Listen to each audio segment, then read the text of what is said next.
What's up, everybody? This is Whiskey in the Six. I'm Rob. I'm here with my buddies that are usually sitting right beside me in my house on Thursday nights. And unfortunately, tonight, they have to join me on, their own camera, their own home. Guys, why don't you say hello? So we got Jasper. Jasper, why don't you? I know you have your name down. We got usually silent in the background, yeah. P-Boss, also known as Silent Bob. What's up, guys? So unboxing, I've already uncorked it for many reasons, but mainly because I want to give this the most fair first sip that I can give it. So I opened it about 40 minutes ago or so. Paul, when did I text you that I opened it? About 40 minutes ago? Yeah, about 45 minutes ago, yeah. Yeah, so this is a 2020. Jasper and I purchased this bottle. We got it from a gentleman who's actually in the chat tonight from Liquor Lodge. His name is Mark. He's a great guy. He still has one of these actually, I believe, sitting on the website right now for those who are interested in the bottle. You might be more interested after we talk about it a little bit more.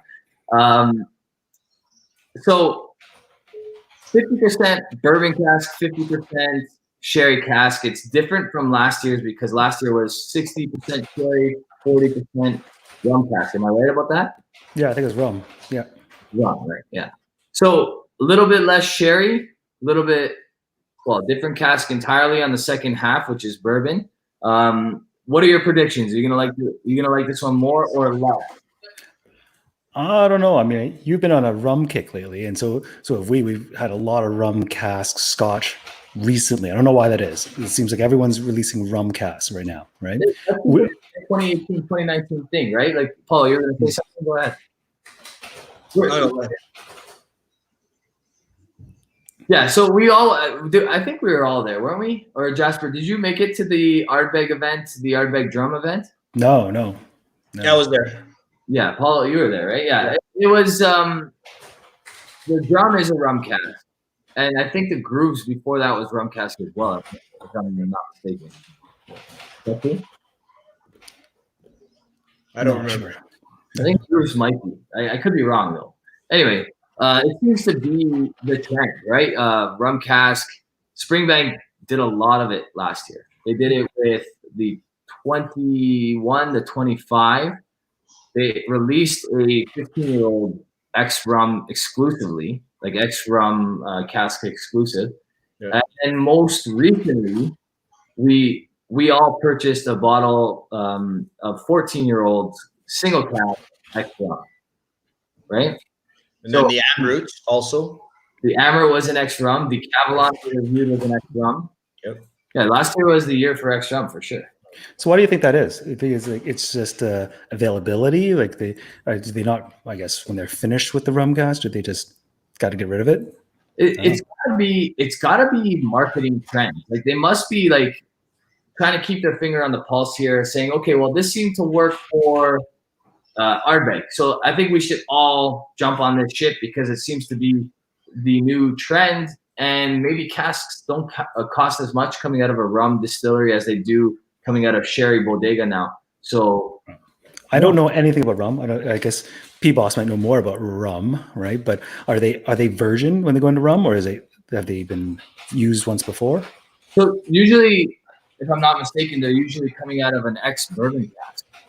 So the rum is dumped into an ex-bourbon cask for the most part. I don't think too many rums are virgin oak, but that would be a cool little mixture. I think. But then we be talking about second fill into this, right? Yeah. So it was originally a bourbon cask, then a rum cask.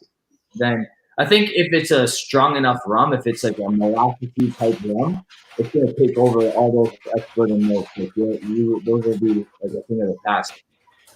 So you probably get less oak influence then, because then it'll be the second time through, right? Mm-hmm. So more, distillate and rum. Yeah, that's probably exactly it. Yeah, honestly, I noticed the most is like for the Amrut one, in particular, there's like a really nice molasses note that comes out of that Scotch, which you won't get from a Scotch. So you only get that from the rum, right? Yeah. Nothing to say there. Then the rum, wouldn't it cover up any other imperfections that it might have? Like that extra oak that might come from the barrel too. So it gives it that molasses that you were saying, right? Yeah, no, definitely. I think it would. I think if the cask isn't the greatest to begin with, that rum can do some correcting. Like it's going to definitely overpower the. Well, it's going to filter some of that oak out over the years of being aged in there, and then you move Scotch into it, and then you have a little bit more of a filter, right? I'm just going to quickly go through the chat because there's a bunch of people in. I haven't said hello to anybody. Undercover Judges in the house. He's saying he's here with the Scotch for Dummies. I was on the Scotch for Dummies chat, their live stream. They did a 2.5-hour live stream with a whole bunch of whiskey tubers. You guys should go check that out if you haven't already. Really cool stuff. We got Anne Marie in the house. I think this is the first time for her. What's going on? How are you? Super Social Club is not feeling well tonight, so he's been replaced. Essentially, you guys replaced him. Sipper Social Club. There you go. There you go. See, Jack is representing. Pat Adams in the house. Tyler's in the house. What's going on, buddy? We got Richie Z. We got Jason Fisk. Go Habs in the house. What's going on? And I think that's all the comment. No, I think I saw Claire the Third. NDYC. Whiskey Throttle's in the house. What's going on, buddy? And I think I'm all. Oh, Catherine Bono. How are you? Deadman in the house. And did I get everybody? I think a lot of love is in the house. Charles Dixon's in the house. Malted in Montreal is in the house as well. What are the two Robs, he's asking. We get that a lot, don't we? We get that we look like, I don't know if we necessarily do with that. I feel like that's almost a racial thing. Like, you know, it's Italian, so this is the racist comment, Swami. It's racist. All right, and Joe Mez is in the house. Actually, Joe Mez looked me up. He was able to get me a Ardbeg drum committee release because he found a few for me. Well, I only bought one, but he was able to get me one, and awesome of him to do so. So thank you, Joe. I really appreciate that, buddy. Rob is cheating on Jeremy, according to Go Habs. And third is saying, wasn't this your whiskey of the year last year? So the 2019 was, no, it wasn't my whiskey of the year, was it? No, last year was the year of the new rules. So nothing over $500 could be my whiskey of the year. So this couldn't technically be my whiskey of the year last year because it's well $500. Technically, I am drinking his whiskey of the year last year, right? That's right. That's the Springbank 21 2019. That's right. That's right. So I just finished some Springbank 10-year-old. Honestly, bang for your buck, one of the best. One of the best you can get. Love that stuff. That's just my like prepper for the big gun right here. You're keeping us in suspense. Keeping me in suspense. We're 8 minutes into the stream, or almost 9 minutes into the stream. So for the record, it took two of us to not even come close to taking Sipper Social Club's spot. Yeah. No. Hey, he should just come on. He should just come on right now. If this was a normal Thursday, all three of you guys would be here. Yep. In this kitchen right here. So. Or the kitchen in front of me. The living room is behind. Yeah, that's good. That's drinking Springbank together. Okay,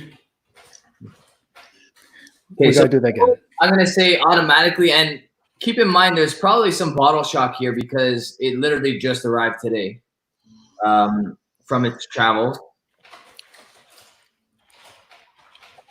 But the nose is better than the old 2019 for sure. I feel like the sherry cask influence is stronger, which is weird because there's less in this one than there was in the old one. Yep. Maybe because the rum doesn't dominate as much.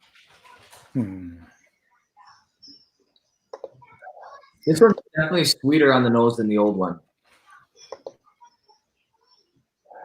What are you guys drinking tonight? Why don't you guys show everybody what you're drinking? Jasper's drinking the 21-year-old Springbank. What's Paul drinking? I'm drinking this Springbank 20-year-old single cask. Refill chicken. Oh, lost him. I think we lost him. But that's the Springbank. That's the Springbank 20-year-old single cask that I purchased in New York. Yeah. In the fall. My cousin brought it over for me. Really good stuff. I reviewed that. I guess a few months ago now, a couple months ago now. Feels like a lifetime. Feels like a lifetime ago. Oh, right? Was it with a bourbon? Was it a bourbon cask or refill sherry? Sherry. Okay. Yeah.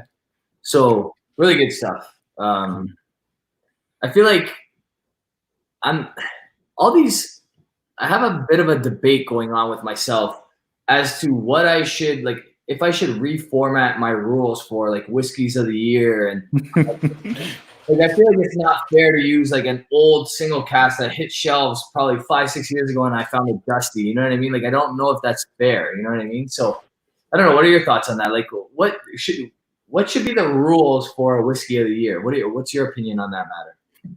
For me, it should just be the best, regardless, right? You can have other ones like your top 5 available people do all the time. You could have your bang for the buck or whatever, right? But I mean, I like to know your palate has changed over the years. Remember, a couple years ago, your whiskey of the year was what, the Balblair in 1990, right?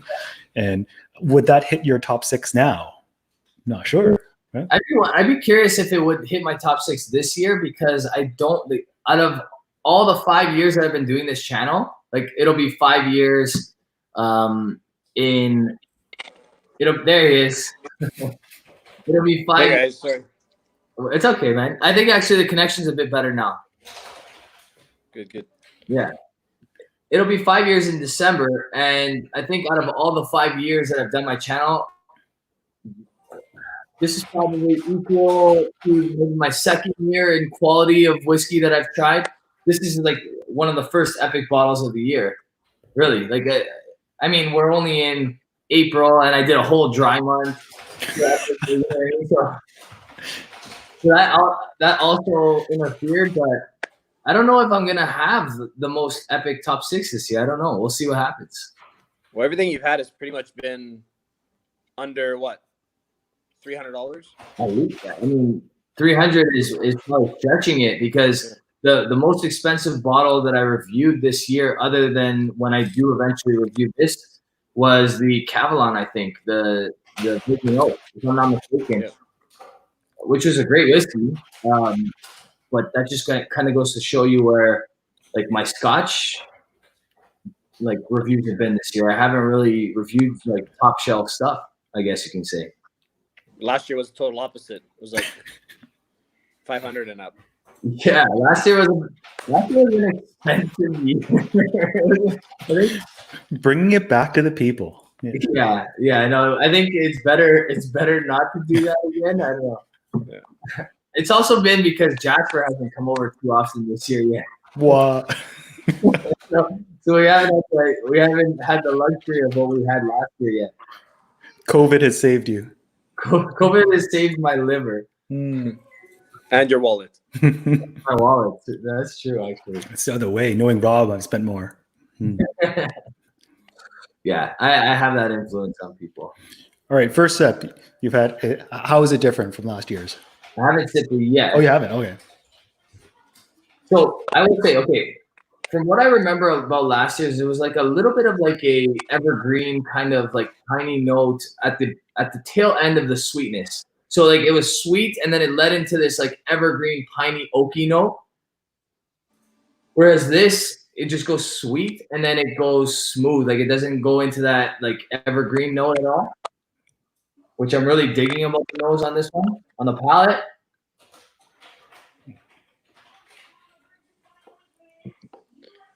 That might also be maybe the less rum influence. It's giving you that extra. I don't know about you, but these 46 like OB releases, they're so easy drinking that they're dangerous. Yeah. Dangerous. Yeah, There's 21, right? that 21 is like ridiculously dangerous to drink. And wow, okay, it's the first sip. This is a neck pour, but I usually think less of the whiskey on the neck pour than I do afterward. And that first sip was pretty epic. I'm not gonna lie to you guys. Like, I really wish you were here sipping this with me. Whiskey Throttle saying, Richie Z, Rob's a baller, didn't you know? That's the pot calling the kettle black right there. Whiskey Throttle has every bottle known to man. Exactly. 3, 4, 5 deep, too. So, Rob, did you at least send P-Boss and Jasper a sample? I didn't because I literally got this today. They're going to come by sometime this next 2 days and grab a sample. This is half Jasper's. This is not just mine. I just kind of keep reminding people that because I'm not that much of a baller. I'm not. He is. I'm no Whiskey Throttle, that's for sure. Almost a forced purchase. It was borderline a forced purchase. It was like, here, buy it.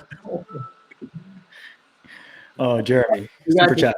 Giving the super chat over here. Sipper Social Club dropping the 666, saying cheers to that SB25. Drink it by drinking vicariously through you guys tonight.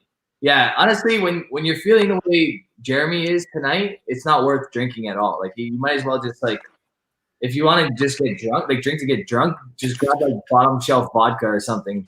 It's not worth it. They have recipes for hot toddies and stuff like that, right? That'll work. A hot toddy would work. That's actually not a bad idea. Super Social Club is going to make a surprise visit. Oh, yeah? I gotta drop the invite then. I gotta go for it. If he's down for it, I'll definitely send it to him. Hey, him in his teacup. Him in his teacup with the hot toddy in it. Yeah. He's got a show. P-Boss is here. So am I. Right? And then we got the baller Whiskey Throttle dropping a huge epic super chat. Thank you so much, brother. I appreciate it. He does this because he loves. This is why he does it, but I don't know why he didn't do it in the super chat. He just wants to call me a Johnny. Where's the action figure? It's upstairs. Quick shout out or hello anyway to Daryl, and I think I saw one more. Andrew, what's going on? How you guys doing? So the one knock I have of this Springbank 21 is I think the finish isn't that long, which makes me go back to it over and over, right? So it's just gone. Right? Yeah. Are you guys able to hear each other well? I can't hear Jasper. Yeah, I figured that because I could tell that. Yeah, so I don't know, maybe if you need earphones. I can hear you both fine. Basically, he just said that the Springbank doesn't have a long finish, the 21-year-old. So he keeps going back to it, and that's part of what makes it so easy drinking. And I agree with that. I think if there's one criticism to be made of that Springbank 21, it's that its finish is not very long. But this 25, I'm still tasting off after that one sip. So maybe it was worth every minute of that forced purchase. Forced purchase. We'll find out if he's going to buy another bottle. Yeah. Well, I know I can find at least. Who knows? By the end of the stream, it might be long gone. So that's the problem with these, right? They're limited release, right? They come out, and by the time someone's tried it, it's all gone. All gone. So it's like you're committed. Yeah. There's 1,200 bottles. You almost have to blind buy every single one of them, and then hope for the best. I think that they hit this one right on the head though this year. This is definitely epic. I cannot imagine a 25-year-old being anywhere close to as good as this. I cannot imagine it. It just, for me, it would be impossible. There you go. Mark saying that there's still one left. Put it on hold. Yeah. All right, go get it, people. People, go get it. That's liquorlodge.ca, guys. Yeah, so honestly, they're really good stuff. I like this a lot. I wish you guys. It's not the same. I wish you were here to try it with me at least. It's not the same. So what do you get from it? What are the different notes that you get from last year? So And palate? on the nose and on the palate, there was that like almost piney note that I was like talking about with the last one, and I could see why people would enjoy that because it adds some like complexity and like a different element to the typical Scotch that you would drink. Whereas this one just is a very well aged, well crafted single malt. You know what I mean? You could tell it's 25 years old right off the hop. It has a very nice finish. Is it like epically long? No, that's probably because it's 46% and not cask strength, but it's still very smooth. It's still 46%. It's still unchill filtered. It's still all the things that you want out of whiskey. I'm still tasting it though. Like it's not an overwhelmingly long finish. Like it's not gonna punch you in the face like a cask strength, but I'm still tasting this whiskey, and I've only had 2 sips. So I think it's bang on with the sweetness. Incredibly smooth, zero spiciness or heat to it whatsoever. I love it. Really phenomenal. Do you get the funk? Do you get the Springbank, the peat, the funk? There's definitely Barnyard. It's definitely Springbank. Like you can know this and know that it's Springbank for sure. It's not like overly peaty by any means. It's not. It's probably more along, maybe a little bit more funky than that 21 that you're sipping right now. I've moved on. That was gone. I moved on to. Rob told me to open something tonight, so we moved on to this. Yes, sir. You took a sip of that already, didn't you? How is it? Old school Lafroig is different than the newer Lafroig. Right? Completely different. You don't get the Band-Aid tar or whatever the newer generation is. The older stuff seems more subtle, and it's just, to my palate, a much finer peat. Yeah, I can see that. Yeah. So, I mean, even from the nose, it doesn't hit you in the face. Obviously, if you're an Octomore fan or the Ardbeg fan, it doesn't have that medicinal peat. Right. So, but also it's 20 plus years. So yeah, like I noticed that even with the 18, the 18 didn't really have a medicinal kind of note to it. Like it was just nice and smooth. There you go. Beauty. 44. And got strength at that ABV, right? I am not sure, but it's matured in quarter casks, ex-bourbon barrels, and Oloroso sherry butts. Yes, bottled at cask strength. So says the bottle right there. Usually I have a guy named Paulo sitting beside me to fact check that. But cask strength at 44.4. Yeah. So sherry for 12 months only, though. So why would they do that? Just 12 months of sherry? Probably because they don't want to overpower it. But I mean, a year is still a decent amount of time as a finish, I would say. I don't know if there's too many Lafroigs that are sherry. Is there? I don't think. Wasn't some of the 25s sherry? Maybe. Yeah, you know what? I think you're right, actually. The 27 is just like ex-bourbon, if I'm not mistaken, and the 30 is just ex-bourbon, and I believe the 32 as well is just ex-bourbon.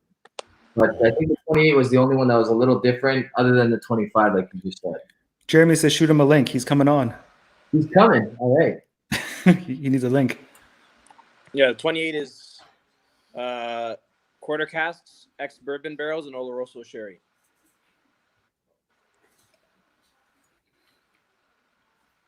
Yeah. Sorry, guys. Just keep them occupied while I get this. Keep them occupied. How did you guys share the most epic dram that you've sipped this year so far? What is the most epic dram you've sipped so far this year? So, P-Boss, go. What's the most epic dram you've had this year? Nope. Oh, you can't hear you. Oh, you can't hear me. Jasper just turned it over to you, Paula. What's the most epic dram that you've had this year? This year, To take your shirt off. I think he's talking to P-Boss or Jasper. He's definitely more Jasper, I would say. No, man. I'm not the kickboxer here. The most epic this year. Dollar value? No, but most epic, I would say that Amrit rum would be up there for me. And then the runner-up has to be The Cavalon. the Cavalon. Yeah. It'd be a tight 1-2. The Cavalon Virgin Oak. Yeah. Because again, like you, we haven't had anything really epic until that one there tonight. Yeah. But we'll see when we try it. Honestly, like, what do you think your comfort level is with spending $500 plus? Like, what does the whiskey have to come in at, like, mark wise? And Jeremy can answer this question too when he's all set. I will just throw him up here. Cheers. What's up, guys? Hey, How's it welcome. going? Hey, boss. What's going on? You made it. Yeah. Pump some extra vitamin C or what? Well, yeah. I mean, I just like feel like beat up right now. I woke up and congested and been sneezing and blowing my nose all day. But I figure I'll have a little dram with you guys. I'm not gonna go top shelf. I'll pour a little Springbank 10. How about that? Springbank 10 works. Yeah. That's a good one. I mean, you could have poured one of yours there. More room all of a sudden. Yeah. Suddenly we have more room. I'm not like nudging Paulo over again. That's awesome. So we somehow already got 2 thumbs down. So we gotta pick up our slacks as they Oh man. It's because you got One me for and me, one Paulo. for Jasper. Exactly. That's why. you got- two thumbed it down. You're like, thumb down for Rob making me come on this. We know for the future. We're out. We're out. Claire the Third is asking if I've tried the Ardbeg Black, and I'll throw that at you guys as well. I have not tried it.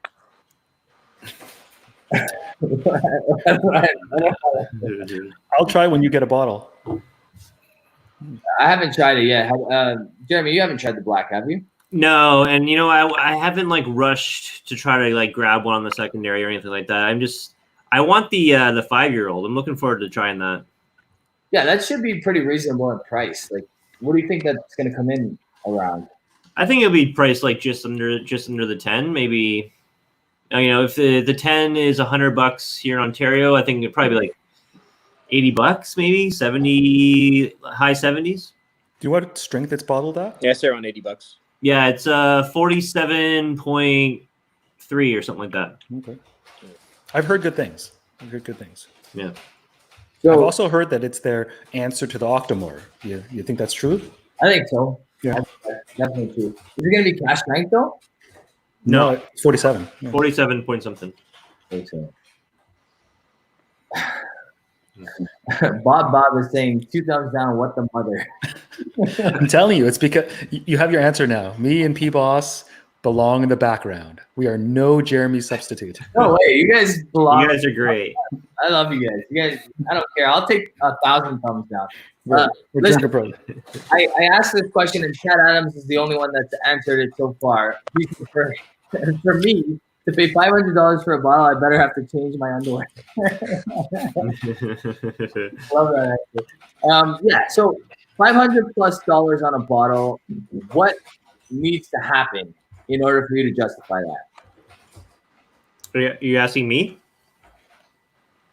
Yeah.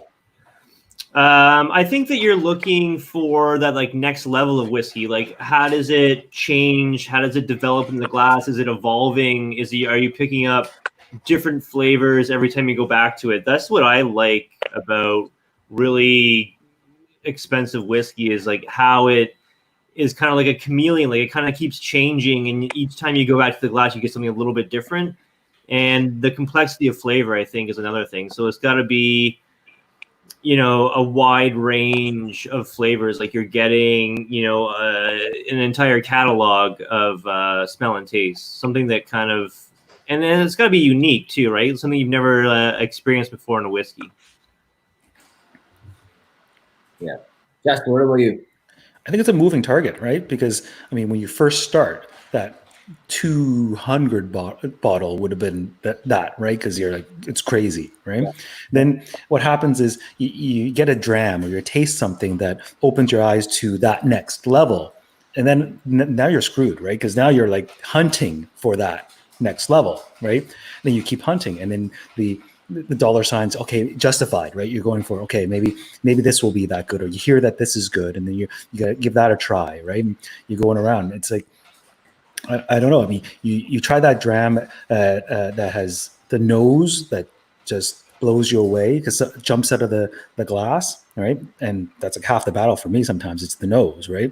And then you got the taste, and then the finish that goes on and on and on. And you're trying to recreate that experience. Well, that's what you're kind of going for. And sometimes I wonder now, and you go for that. I drink a little bit of that rather than like a half bottle of Plonk. Yeah, yeah, that's true. I don't know. Paul, what about you, man? Well, for me, I'd say looking at guys like you and Jeremy, right? Getting the advice from you guys. You guys know what you're talking about. And also sharing one bottle like we've talked about in the past, right? With some friends, splitting up that big ticket item, right? So at least you get a feel of, is it worth the money? Am I going to invest in something really expensive when I don't know how it is? Yeah. Right? And also looking at something like Whiskey Base also, right? Yeah. Something that has good reviews on Whiskey Base. But again, mostly with you guys, with the reviews, what you guys think of it, sharing it with some good friends. Right? So, like, let's say, best of all worlds. Yeah. So let's say you spent $500 on a bottle. It has to, in order for you to justify that price, what is your experience with that bottle? Like, how does it compare to what you've already, let's put it that way. How does it compare to what you already had? And like, could you justify $500 on a bottle that you've already purchased, for example?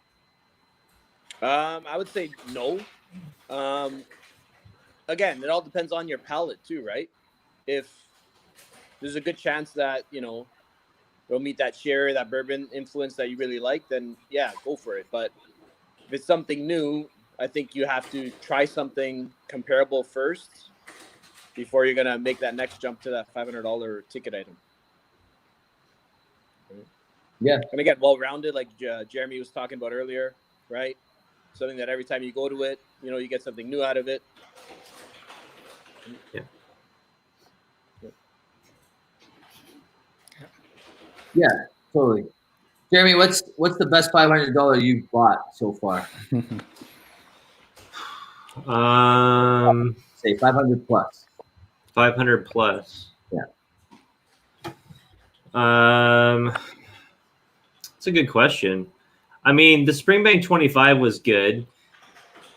I mean, I think if you take a look at all the reviews I've done on bottles that have been over 500, I've always taken off at least a half point for value, just because I still feel like even if you spend that much, there's still a little bit of buyer's regret. I feel even if the bottle blows you away, it's still so much money. And like, how many more points am I scoring it over a bottle that's like $200 or $300? So there's always that like, diminishing returns when you go up in price, and you're paying for an experience that you haven't got before. But how much is that experience really worth to you? I think is the question. Yeah. I mean, obviously that Linkwood 34-year-old that we bought was amazing. That Mortlock 31-year-old also incredible. Don't regret buying those bottles at all. I love them, but I still scored them with minus value points. So yeah, it's hard to say. Sometimes you just gotta overpay for the experience, and that's fine. It happens in whiskey all the time. Sure, it's like paying that $100 It's for like, a look at dram. this year, right? Yeah. With the purchases this year. Last year went crazy with all these crazy, supposed to be epic bottles. Yeah, there was some epicness there, but this year you had lower value bottles, but they still gave you some really good experiences, right?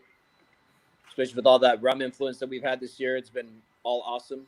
Yeah. Right. Yeah, so it's kind of absolutely. like you have to go out of your zone sometimes to experience something different. Yeah. I think, go ahead. I was gonna say, like, it's almost, you can kind of compare it on like going on vacation, right? Like a lot of times you go on a vacation to someplace new, you don't know what to expect. It costs a lot of money.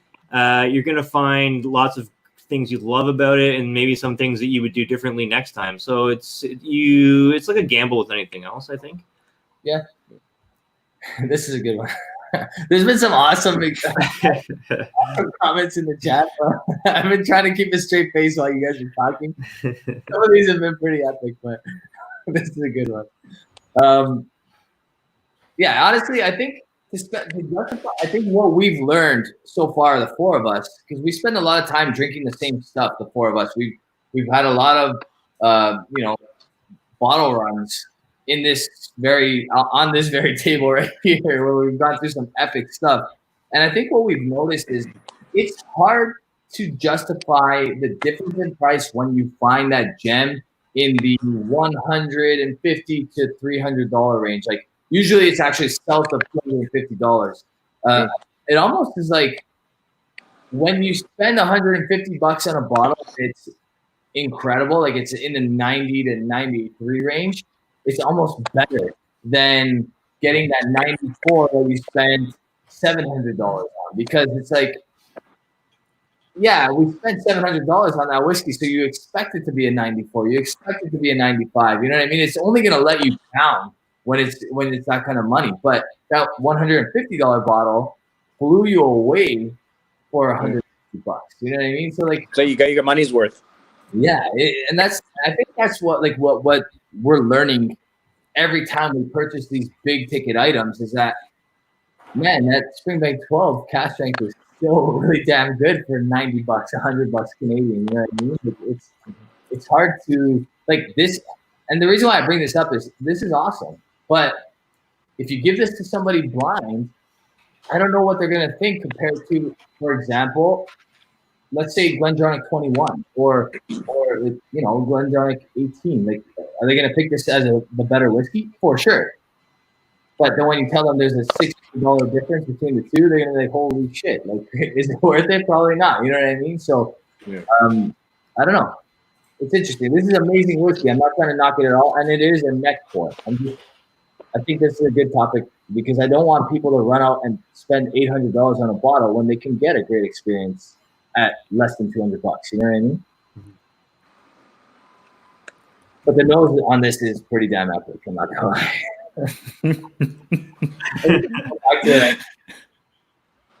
I do not smell anything in this bottle. You shouldn't be pouring that. You should be pouring. It's a waste because like it sucks because I got some good bottles in the mail today too, and I'm not gonna bother opening them. Obviously, I found this one. Kevin sent a couple of these. One of these were given to Richard as a gift, but like, wow, I really want to open that. And then of course, this came at 7 a.m. this morning. This was delivered. Oh yeah, super excited to try this, but this is gonna have to wait. I mean, I haven't been sick in like 4 years. So like to be stuffed up right now is freaking so annoying. I hate it. You got to pour some. What was that bourbon or the whiskey that you had from the States that was your worst of the year? Oh yeah, I got it right here. You got to pour that head to head with the Springbank. See if you can even tell the difference. This is peated bourbon. It's the worst whiskey I've ever had in my life. Let's try it. That's what you need to do, Rob. Your worst 5 whiskeys of the year. Of the year, yeah. I was thinking of doing something like that. I don't like honestly, people take that to heart, man. Like that's a whiskey that people love, and they will try to kill your children. Like that is like Yeah, like the Glenlivet people. heritage. Like they do not take lightly to that. That is like pooping on their religion, man. Like they don't like it. So I don't know. It's a tough one. It's one I've always considered, but it's also one that I've been very cautious about approaching because Right. one man's gold is another man's trash, right? So back to your gold then. You were saying 150, best 150 this year. Honestly, like I stand by the one that Jeremy just showed. I'll show you how much I have left. I can find it. There we go. It's gone. He's drank it all already. It's empty. I've been like trying my best not to finish this whiskey. I'm trying not to finish this whiskey so I can share a little bit more with you guys, but like there's not much left. Honestly, this is Which one? so far my whiskey of the year. KWM is doing an incredible job of picking these casks. Man. So far, this has been my whiskey of the year that I've reviewed. So I don't know if people know that story, right? Because that was actually my bottle, right? That we opened, we drank, and you kept it and you bought it off me, right? Because you liked it so much. Yeah, exactly. So Jasper brought it over. I never even heard of it. Well, I think I may have come across it on KWM, but I never thought twice about getting it. Jasper brought it over. We popped it. We had a dram out of it, and we had some epic stuff. And it stood out. And it was from day one, I fell in love with it. And that, like, just the notes that you get out of that whiskey is just super dynamic. And the price point too, right? Yeah, the price. Well, I think it's on. It was on sale on its dying days. It was like $140 or something, $145. So great price for a stellar whiskey. 60% ABV, ex rum cask, and the rum that they use for it must be their own rum because it's so like it's you can tell it comes from a dank, dark rum cask. Like you just know it is. I added one more guy to the chat. He requested an add-in. He's coming in. You guys know him well. He's been in this house before as well. We'll see if he jumps in. He wanted to plan a kidnapping of Jeremy and I. So A kidnapping. He'll be in shortly. Sorry guys, it's hard to follow along with the chat when I'm doing StreamYard because nothing highlights. It doesn't highlight me like when I'm streaming from YouTube. So I apologize for that. Trips McGee's in the house saying that Foregate makes bourbon that is worth $200 price tag. It's definitely DPAC level. In fact, more interesting in its own way. I tried a Foregate that Jason from the Mash and Drum sent to me. Actually, he brought me over. The time that he came here for a Whiskey to the Thrones for the series finale, he brought me over a whole bunch of samples, and that was one of them. And it was so good that I bought a bottle. So he's going to bring that the next time they open up the floodgates and allow people to travel back and forth to the border.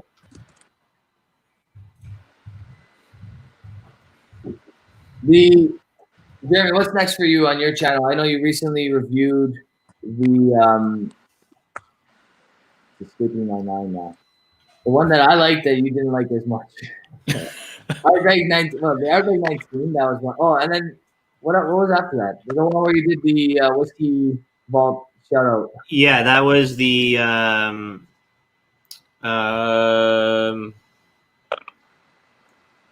bourbon. The Woodford Reserve, the Woodford Reserve Double Oak. That one I just did posted the other day. And then after that, next, I don't know what's up next. Probably the Ardbeg Renaissance. I think I've been really loving that bottle. That's great. You gave me a sample of that. I really like that a lot. That was awesome. So really an interesting Ardbeg.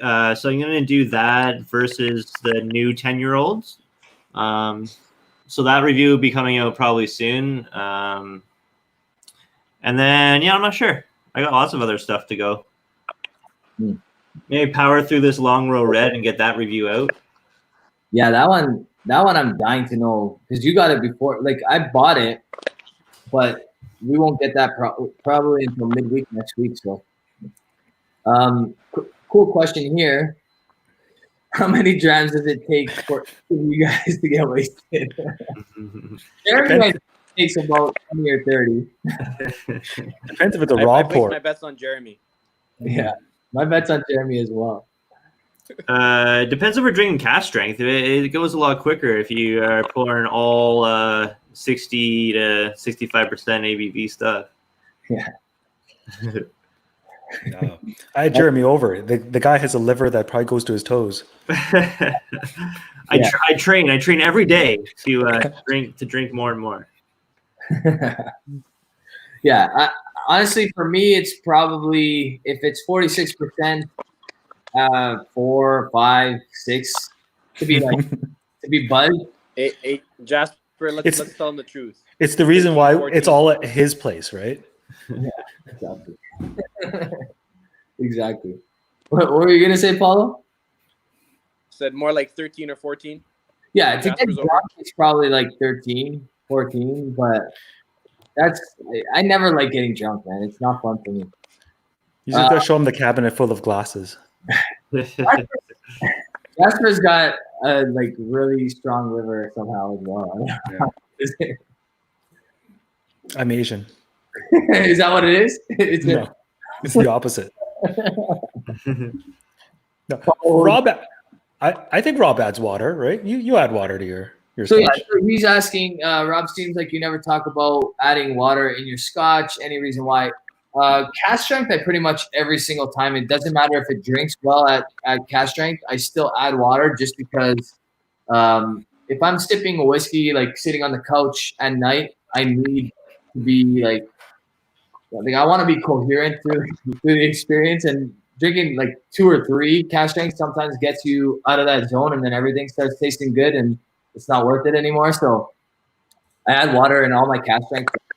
When it's 46 or lower, I only add water if it is a little spicy. That's it. Like if there's heat to it, I'll add some water. I know a lot of people like that water, the palate, the nose, all these different things, but I don't know. I prefer to drink it how it comes, as long as it's under cask strength.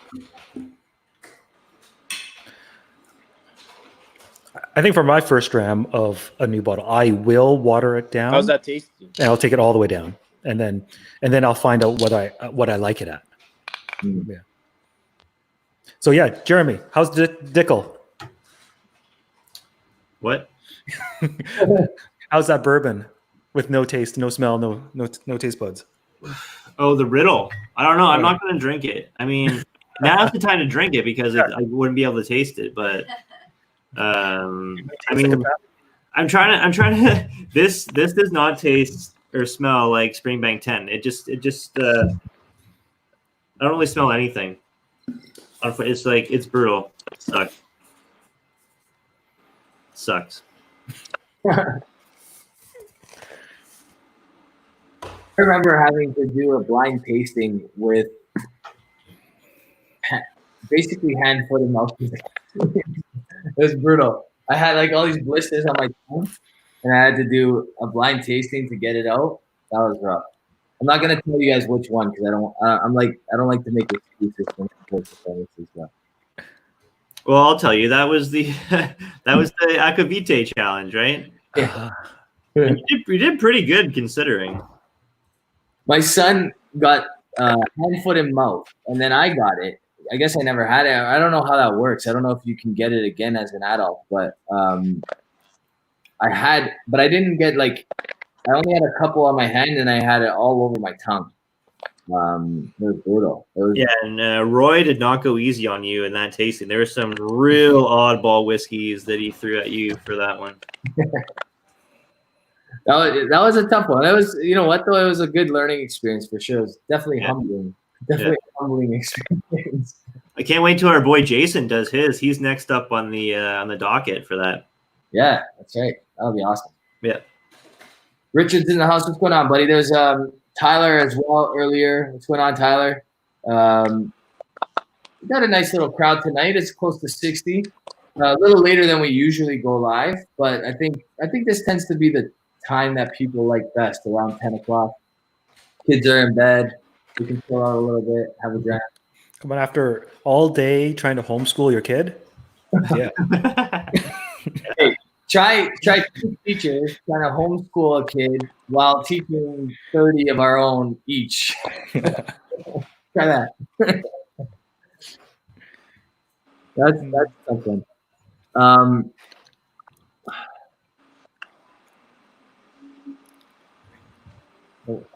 It's so hard following along with the chat. What's going on? But I think, is it Throttle that you invited? Because he said you didn't let him in. yeah, I sent him an email, man. I don't know what he's talking about. This is a typical Throttle thing. I think he does this to sabotage. Yeah, too whiskey Throttle. It's definitely yeah.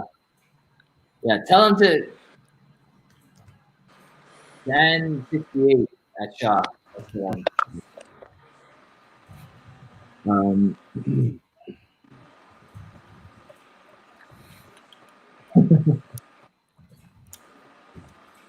All right. Well, this Springbank 25-year-old is pretty epic. I'm not gonna review it tonight. I'm not gonna give it a mark because it wouldn't be fair because it's a neck pour.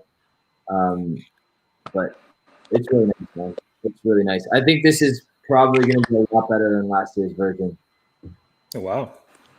And How does it drink, Rob? Does it need water? Does it drink Not hot? Does it drink like a 46? Perfect. it smells incredible, and it tastes awesome.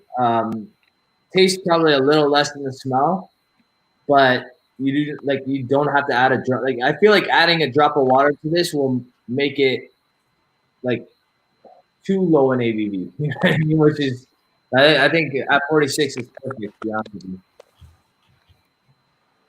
I'd be curious what one of these would come in at at cast strength, because there's only 1,200 bottles. If you, I don't know, like the math would probably be so hard to do, but you'd probably lose about 200 to 300 bottles if you bottled that cast strength, maybe a little bit less. What do you think, Jasper? You're a better math guy than I am. I'd like to see that though, because I think a lot of these like 46 Springbanks, I kind of want to have them release a cast strength version, right? Just to see how it pops, because I have a feeling that it will definitely pop, right? With that much more flavor. Because that 21, so easy drinking, right?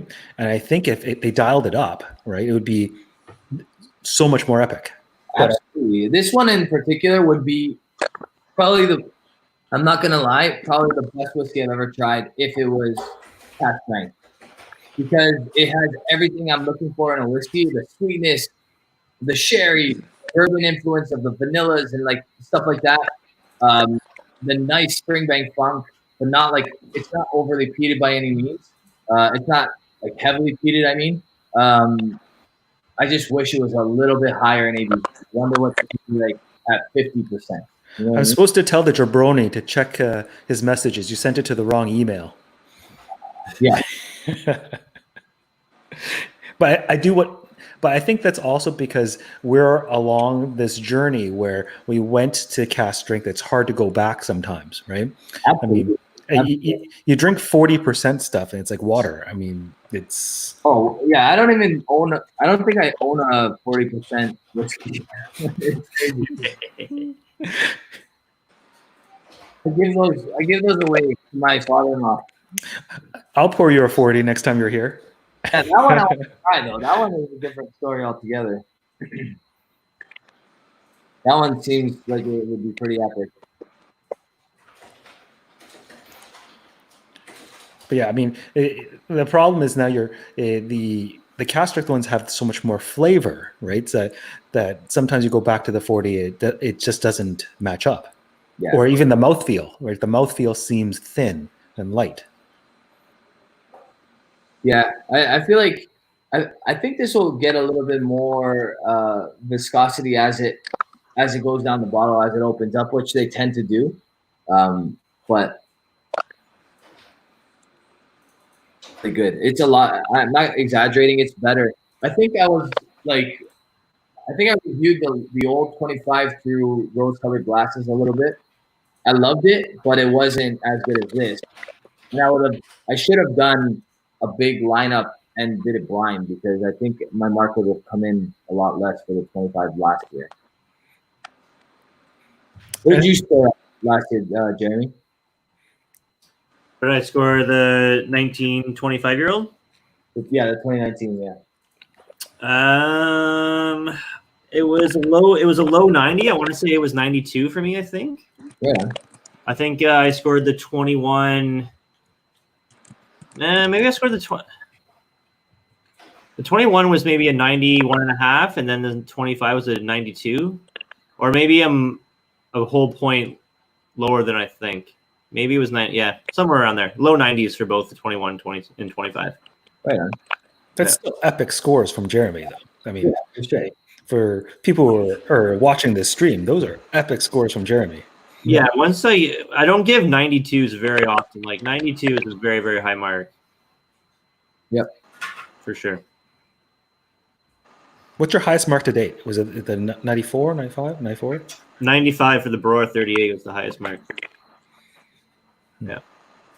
And then before that was I gave a 94 to the Mortlock 31-year-old. I'm almost afraid to add this guy in. You guys got to see this. A couple 93s. Awesome. It's all right, Daniel. I'm not going to call. Don't worry. Well, I'm right beside you, man. I don't trust you. I got some Everclear. Don't worry. I got this. Apparently, that's selling in Alberta like wildfire.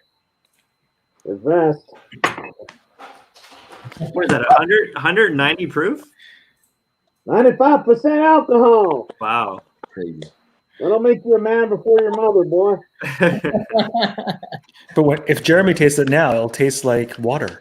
Yeah, I could pound that probably. Only the first time he takes a sip of it. So Trips McGee asked.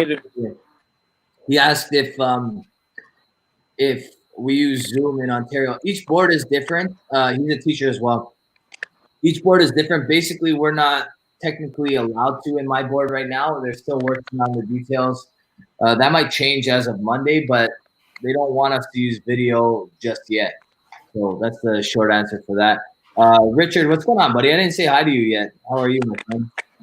Dan. Yes. Look at those bottles behind me, man. Why don't you like open something up right now? He has a whole shelf of like Carn Moors. It's awesome. That's from the last thing I did with him. That's all. What are you drinking? You bought a case. No. I'll pour some 21-year-old. Which one? Springbank. Oh boy. I just use an eyedropper though. That's all I'm allowed to drink now. Added some water. No, I'm not adding water. It's for some reason the sample I have is and it has an eyedropper for a cap. Don't I ask think we me. need to add a few more people in here. You need more people. Yeah, it's going to be the Brady Bunch. You do. Where's Swami? You can add a sixth. I mean, there's a lot of black space there. For a what toy? Right away. Where's Swami? I'm afraid to add Swami because all of a sudden there'll be like 1,000 F-bombs and then my video will be demonetized. What? The P boss there was just asking about somebody's something. What was he asking about? He didn't. He's like, "How's your?" Or was it Jasper that asked? That wasn't me. How's your whatever? I'm like, what? How's your what? This guy over here. No, this guy. It's different on everybody's screen, I think. For me, I'm top left, and Jasper's in the middle, and then Paulo. Yeah. And bottom is Daniel, and next to him is Jeremy. Jeremy's beside me. Yeah. Is that the same for everybody? I think sometimes. Well, I noticed if you're using Zoom that sometimes people will be like trying to point and do the Brady Brunch thing with somebody above them, but Yeah. I'm looking at it; they're not above them. Yeah. I think you're right. Actually, it might not be with StreamYard. It might be with Zoom. Yeah. I think you're right. I've been using something different than StreamYard. How have you been, man? How's life in Alberta? Any whiskey left in Alberta? No, Jeremy and the other jabroni keep buying it all. So We can't buy it anymore. What are you talking about? yeah, that's true. You won't be able to soon. The hunt just I'm gets gonna harder and harder. I'm gonna call the LCDL and say, man, you guys are losing money left and right. Yeah. Okay, so the whole reason all that stoppage happened is there was a whole bunch of the reps for Ontario whiskey companies Yeah. were complaining to the LCBO that too much of the product was appearing on shelves that was not supposed to be there, essentially. So you can easily do the math as to what was happening there. So that's the proof right there. Your comment that I had nothing to do with it. I bust your balls. Yeah. If I was if you were more like Gasper, because he never talks about his sources. Eh? You got loose lips and nice thin chips, Robbie. You and the other guy. I know. Well, obviously, as a school teacher, you forgot what it was like to be in the playground, right? Well, I never had to worry about having a big mouth because I always keep boxing. Yeah, right. One swift Jackie Chan to that left knee of yours, it's over, buddy. The Wushu? All I'd have to do is jump on you and let you try to catch me and hold on to me. I'd crumble. Oh, yeah.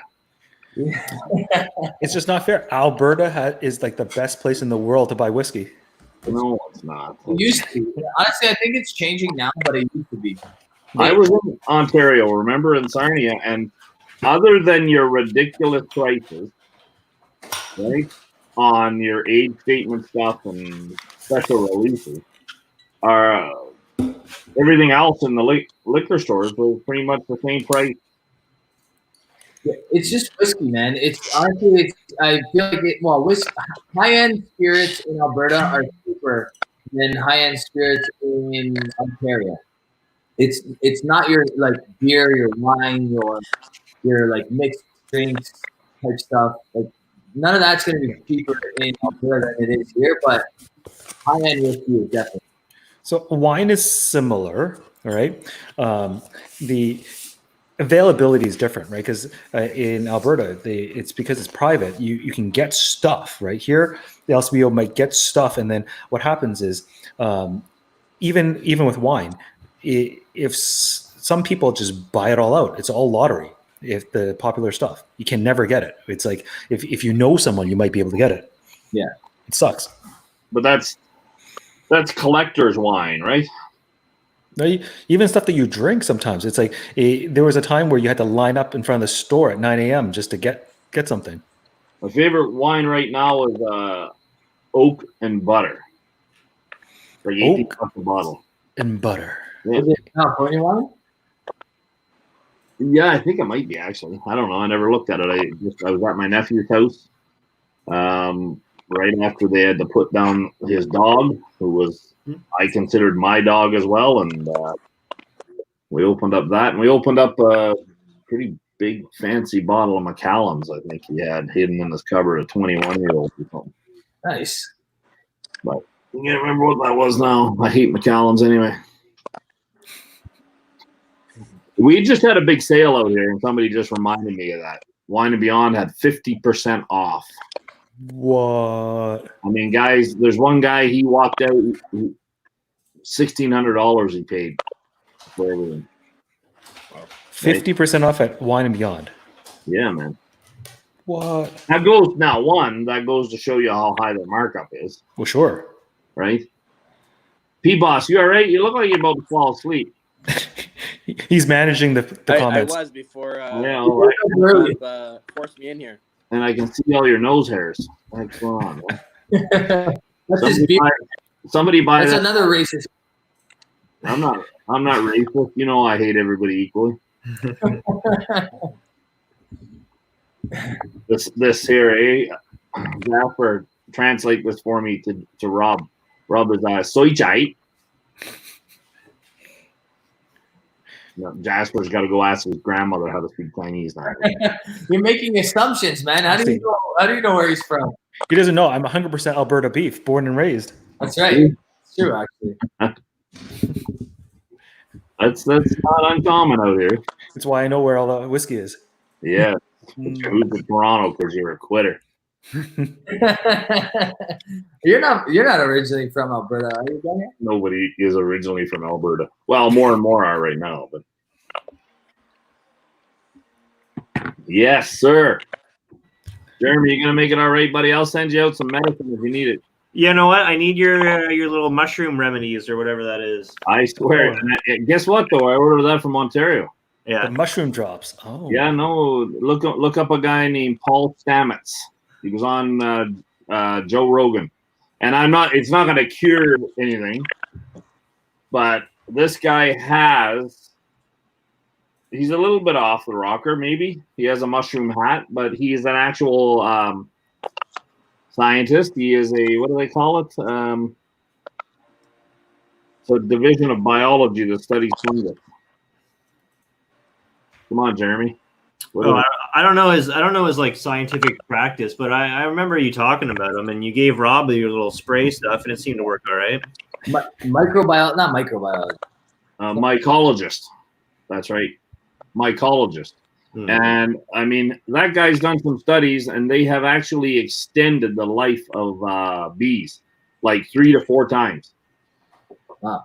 So they're talking about the mycelium of the mushroom, because mushrooms don't really have a root. They have roots, but they're really kind of like fine hair. But I swear by it, man. It's called Myco Shield. And I had it in Ontario when I was down in Sarnia, in the Chemical Valley, as they call it. And people around me were sick, man.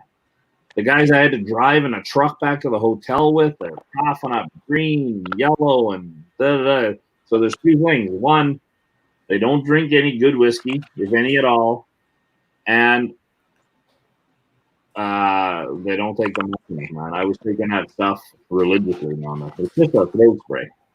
I get it. What do they call that health food store you got out there? Happy Planet or Healthy Planet or anyway, I order from them. Trust me, Paul Stamets, and it's in an alcohol base. And when I like cinnamon, so that the taste of that was actually pretty good. I didn't mind it. Yeah. Cinnamon mint. I think if you tried to order it from him, and he's down in Utah, is it or whatever? He's in the States. They got a couple other flavors, but it doesn't matter, man. They flavor it whatever you want. Rob, did you shave on Monday or what? Santa, I haven't seen him in so long, man. I'm wondering what Santa's doing. This guy always has some epic stuff. He just sent me a picture of an old Honda motorbike. Like, seriously, just before you sent me the... Oh, nice. Well, Rob, you shaved yesterday, right? I haven't shaved. I've trimmed this down once, but I haven't shaved since the quarantine started, since isolation started. So pre-March break. It's getting there. I've trimmed it down once. I cut my own hair, actually. That worked out decent. So that's your COVID beard. Oh. That's the COVID beard. That's the beard that'll catch COVID.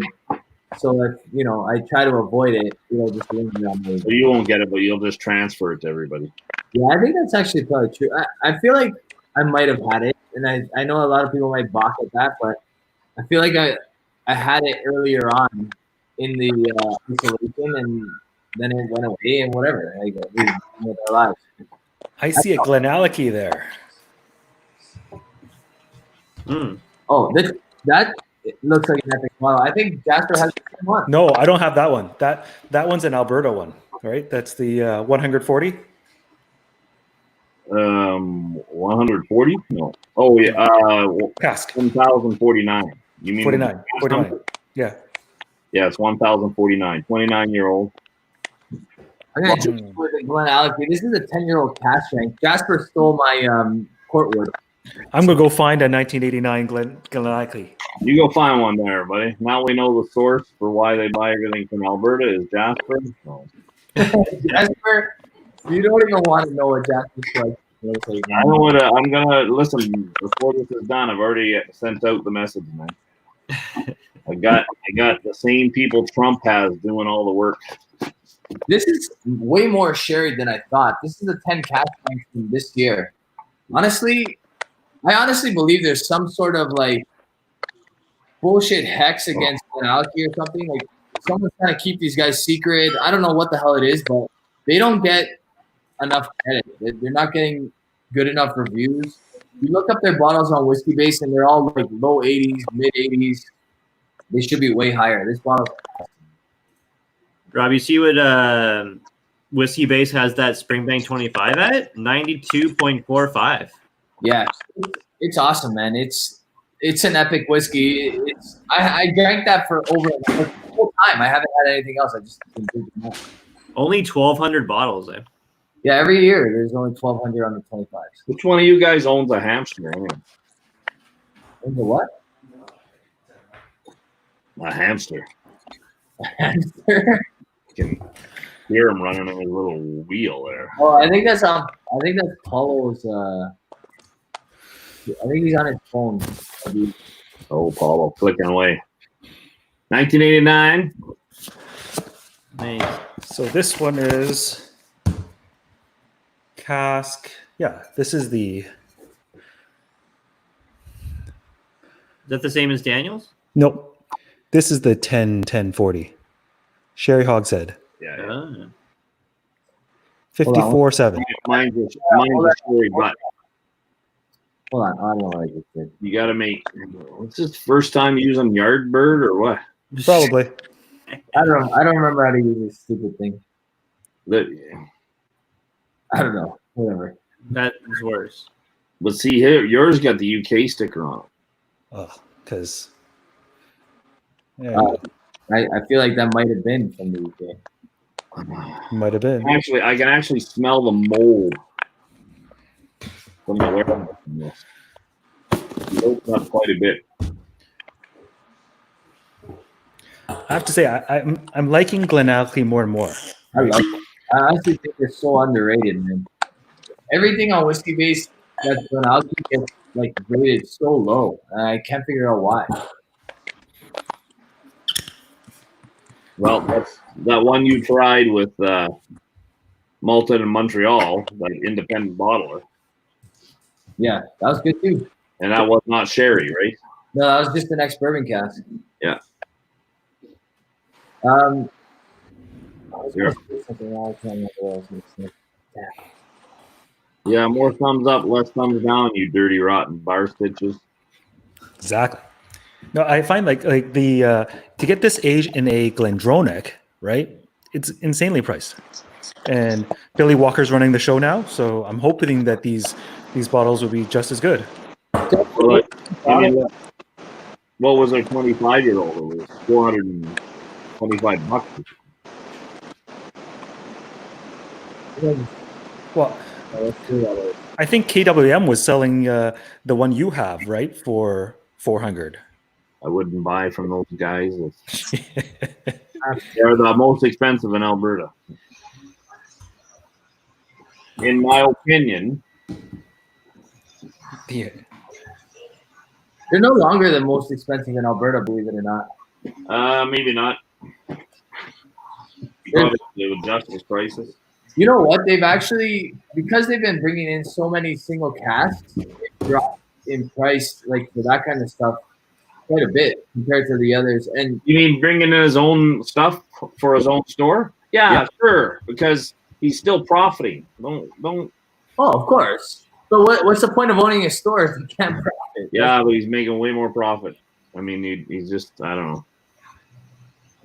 He's gouging a little bit, buddy. I think Edmonton is a little bit better priced than Calgary at the moment. I think some of the stores like Zinn and Kraft got like the popularity got to their head, and they're no longer reasonable in their pricing. It's actually pretty embarrassing. Like they charge a tax that they can't even justify technically charging because that money's not coming to Ontario. So how can you justify charging 13%? Like they're not they're not advertising that they're sending bottles to Ontario. So how does that work? I don't get it, to be honest with you. Hey man, you guys kept being greedy and shooting on your mouth. So now they're like, hey, these guys want it. They got to pay for it. So Yeah, I'm not blaming them. I'm just saying, like, yeah. So And I'm money sure talks- Throttle's not going to tell me where he gets his whiskey from in Edmonton, right? Money talks and bullshit walks. No, honestly, if you're smart, you're getting them from the big conglomerates because that's where you're going to get the best deals. They go on sale every once in a while. Just grab it from there. Jasper, you know how to get a hold of me, bro. Too late for the 50% off deal, though. Yeah, I didn't even go. Somebody mentioned it, and it just kind of went right over my head, and I didn't even go in. And it was Travis, who is the rep for Carnmore or Rare Drams. He was actually dropping off samples for me because the other day I did a live with them for their 5 new releases they put out. And he says, you want anything? And I said, yeah, bring me by a bottle of 40 Creek Cream for my coffee. And that's all I got. I never even, but because all I do is go to work, come home. I don't really go out unless I'm social distancing on the motorbike, right? So what do you think about those new Carnmores? I think they do a good job. I like independent bottlers. Yeah.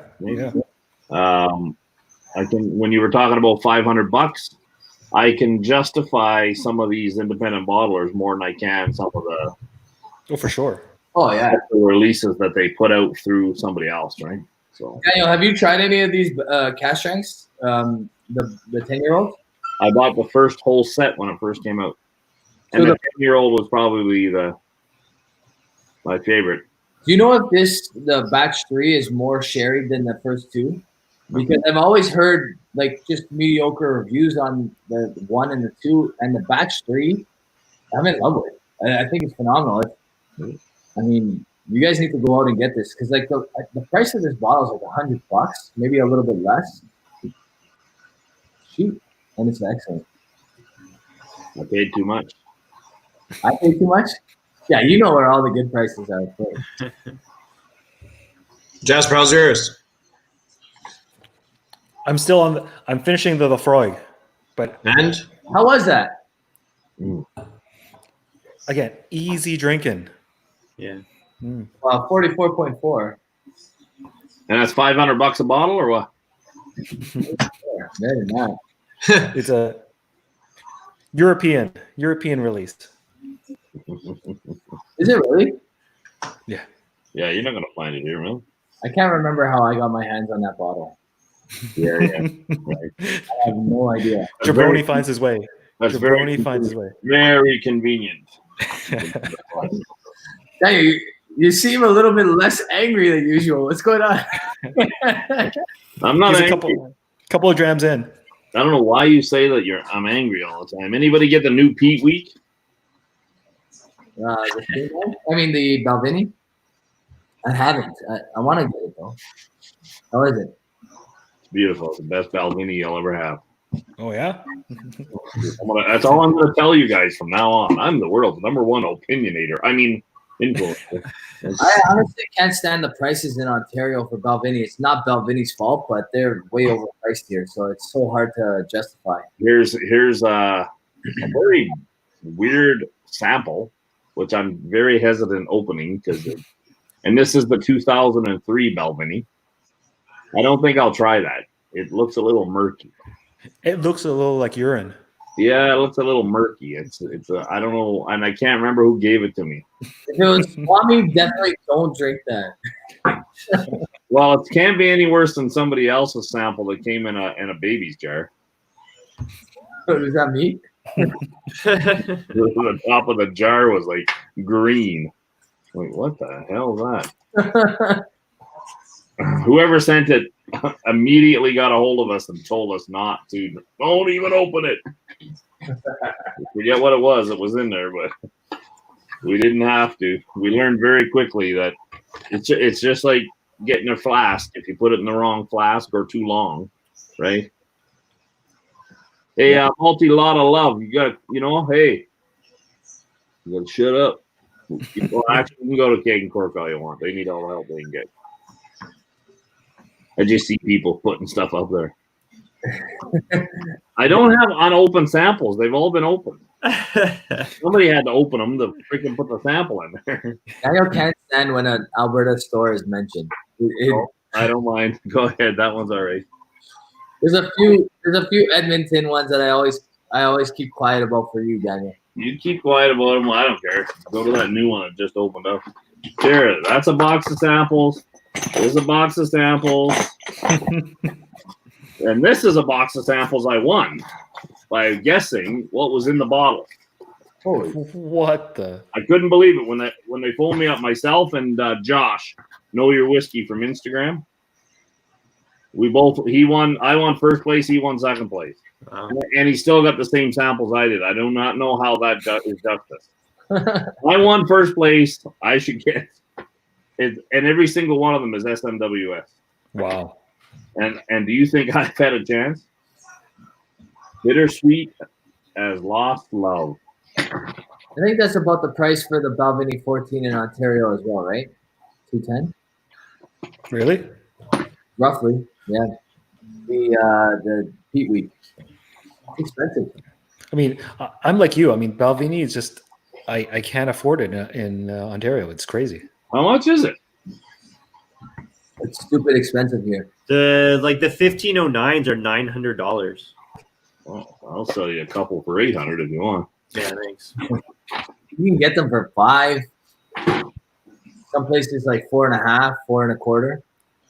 Some places, I got some old special limited signature 12s. of course, you do. Like, I mean, they're Throttle should take us on a tour of his vault. That's like amazing. Listen, you're from out here. When you coming out next? I'm out there every year. Every year, yeah. You travel up and work with the rest of them. No, I come back and I bring like suitcases back. Yeah, there you go. No comment. I can't say any more because then we'll all get in trouble. I'm for Glengoyne 21. Gee, I don't know, man. Glengoyne 21? That's what undercover judger is. Yeah. Those are, yeah, they've gone up. They've gone up in the last 3 years or so. I'm going to show you something that where did I put it? Most of Glengoyne's have gone up in the last few years, right? Because they were pretty good value for what they were. Yeah, I mean, they were always about the same here in Ontario, though. Like my first purchase of the Glengoyne 18, when I might be one of the first reviews of Glengoyne 18 on YouTube. I think that was like still $170 in Ontario. You can get it for a lot less in Alberta still to this day. I'll show you a good deal. I'll show you a real good deal. I thought it was a good deal. How much would you pay for a 25-year-old Ben Riek? He's teasing us now. No, I'm just curious. What do you think? Whether it be out here or whether it be anywhere? What do you think? I had that here, so it's hard to say. But I know that there was a time where I could get those for $280. Well, I paid for probably less than $250 for this one. Wow. Which one's that one? I was offered a deal. I don't know if the jabroni knew what button to press. Everybody could see it better. To give you an example, Ben Riek 21 at the LCBO was $400. Yeah, well, what would you pay for this one? And it's a peated Ben Riek. They don't have that. No, that's an old modeling, but if that was released today, that would be close to $700 the way they're pricing. Well, it's good because they gave me a sweet deal because I came dressed in COVID gear. Dressing, and he touched every bottle. No. I was in full tie-backs wearing a full face mask. All the stuff that people think they got to dress in, I dress in for work all the time anyway. So. So now you just do it so that you don't get recognized. Actually, no, if you saw me wearing the outfits that we have to wear for work, people would probably be screaming. I was trying to get a gun that would shoot out like dry ice fog. I'd just walk down the street and be left alone. He paid Ben Stahl paid $275 for the Ben Riek. Authenticus. Yeah. So that's a USD though, right? So big difference. Yeah. Now. They've been, I don't know, man. There's lots of good Benriachs, and they're not really talked about very much. So, Yeah, we don't get a lot here. We've had 2 single casks sitting on the shelf for 4 years. Nobody buys them, but they're overpriced here. That's the problem. this is a nice one. I have the Marsala 96, I think, and it's 20 years old. What's How's that that? one, Jeremy? This is a really good. This is one of my favorite Benriachs. Peated port. It's the Solus. Heavily heated too. 50% Sounds amazing. ABV. Sounds amazing. Peated Yeah, pork. it's really good. You just like saying peated pork. Peated port. Sure. Pa-pa-pa-pa. That Moscatel was the best. The 22.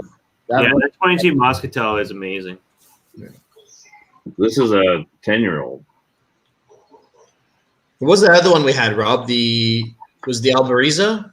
What was the other one that you got that time? 18 Albariza. There's a 22 Albariza that's for sale right now, but it's gone up so much in price that it's like not even close to worth it. But Yeah. the 18 Albariza that I have, I still have it at the back of my cabinet over here. It's pretty heavily peated itself. Since you guys all going on about rum, Is that a rum cask? Yeah. There's an 18 and a 22 rum cask as well. this is dark rum. They said dark rum. What's that one called? Is that the Dundur as well or no? No, just dark rum wood finish. 15-year-old doesn't have no special names. Because I think the 22 is called the Dundur and the 18 is called the Dundur as well. It's not that dark though for a dark rum. So, what's everyone's next purchase that's probably going to surprise some people? Let's start with Jeremy. What's going to be your next purchase that's going to surprise some people?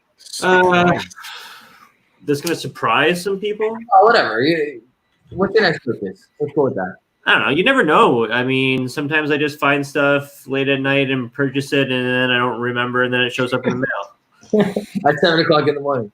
That is awesome. I'm thinking. I'm really excited for the Artbag 5-year-old, the Wee Beastie. I have high hopes for that. So as soon as I see one of those, I'm buying it. I talked to Eric Waite. He got one coming in from the Netherlands. He wanted to be the first guy to review it, so he paid a premium to get it. So he should have it soon. But as soon as it shows up, I'll grab one of those. What's that going to retail for? Do you know? Sorry, say again. What's that going to retail for? He didn't know. He paid a lot. Like I'm not. I don't know what's going to retail for it. You got to figure it's going to be below the 10-year-old. So I mean, in the States, the 10-year-old's what, $55? So I don't know, $45 US. Maybe I should review it first. Just Do it. I'd love to see that. Judge is taking off. Saying, all right, guys, I'm out later. P-Boss, Jasper, and salute Rob. And I'm sure you meet everybody else as well. Take care, buddy. See you, buddy. But I'm always on the lookout for independent bottles of Klein Leash. So, I mean, I might be pulling a trigger on one of those, and maybe like a cask strength rum. I just gotta find out. I got some samples of some rums to get through, and then maybe like a 4-square bottle of something cask strength. It's got to be a 4-square. I just want. Okay, go ahead. Actually, Daniel, go ahead. go ahead and what? Sorry. Here's how I'll surprise you. I'm not gonna buy anything. Okay, think about this question. I'm going to go to the other 2 guys first. What's that bottle in front of you right now? You pulled up a bottle and you shared. Oh, I just checking it out. You guys make me sit in this room. I gotta look at stuff. It's a very, very expensive 14-year-old. You got to open some stuff. Yeah. Duncan Taylor? Duncan Taylor. Brook Laddie. There's a new Brook Laddie. I believe it's also it's 12 years old. Single cask at KWM right now. Yeah, this is not Brook Laddie, actually. This is Port Charlotte. And it's very, very dark. Didn't they say Brook Laddie? Super dark. It did, but it also has in brackets after it. PC. Okay. All right. So it's the Port Charlotte side of. You gotta watch because they say that there's so many bottles of this, but then you'll find it also down on the States at $750 instead of $700. and it's still the same cast number, but they give you a different bottle count. Right? Gotta watch, boys. Gotta watch. All right, we got Chaos Sizzle saying, hope these live chats continue. Super enjoyable. Big fan here. Thanks, buddy. Really appreciate it. Thanks for the super chat. You can only watch in Alberta. The LCBO doesn't get any of that. I know. Or in the States, a Total Wine. We get lots of stuff. Whiskey Whistle in the house. What's going on, man? Hey, Marky Mark, what's up? Mark, Cheers. my friend. Hope you're doing well. Here's something you guys should have got in Ontario. I'm curious to open this and try it here. What's that? It's not focusing. Hartfields. Hartfield and Company. It's, I don't know, batch 55, bottle 159 at 232. Hartfield and Company is the first distillery in Bourbon County in 95 years. Huh. So all those years since Prohibition, nobody's had a distillery there. This one's at you, Jeremy.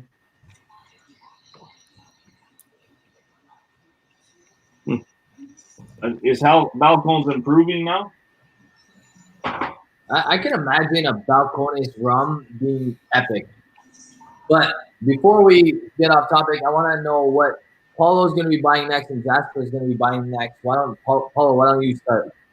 I've been looking. I'm curious. I'm waiting to see something from G&M come out that catches my eye, but I haven't seen anything in a while since last year. Since we got those, the Morlock and Aberfeldy. I know they're a little high end, but there's something from G&M that comes out. I'd be on that.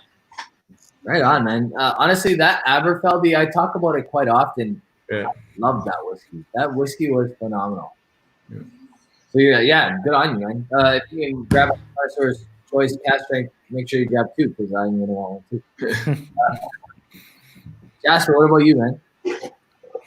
I'm loving this Glenallachie, so I'm probably going to pick up a few more different Glenallichies because, I mean, this 1989, the nose, amazing. Palate. It great. is phenomenal. Yeah. No, we're different, but we should trade samples then. I'm going to have to review that whiskey. You're going to have to bring it over, Jasper. No, I wanted to buy that 18-year-old single cask from the UK as well, but I don't know why I didn't end up pulling the trigger on that. I can't remember. Hold on. Jasper got it already. Yeah, he's got another delivery coming to the door. You gonna make it, Jeremy? You're looking a little zombie-ish. Yeah, I might have to retire.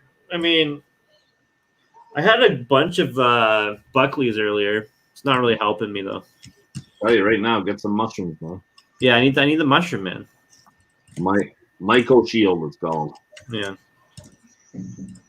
I tell you, I don't know if it's a cure for nothing, but I've had people all around me sick as a dog, and I haven't got sick. And when we're on job sites, we're basically working in incubators. So. Right. Yeah, it won't hurt you. Yeah.